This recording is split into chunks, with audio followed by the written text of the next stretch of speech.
Өзге де ақпарат, Көкшетаудағы құрылыс технологиялық колледжде пилоттық жобадағы 3 шағын цех ашылды.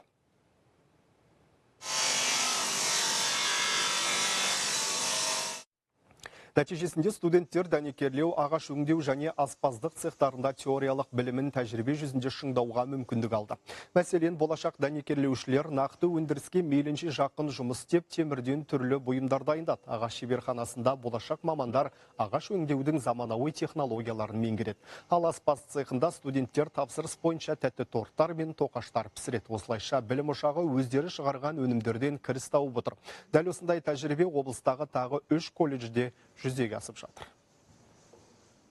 Мұнда студенттер тек қана теорияны ғана емес, нақты жұмыс процесін үйренеді, тапсырыстар қабылдайды, өнім дайындайды және кәсіби дағдыларды дамытуға мүмкіндік береді. Шағын кәсіпорын жұмысшы мамандықтарын беделін көтеруге және колледж материалдық технологиялық базасын нығайтуға мүмкіндік береді.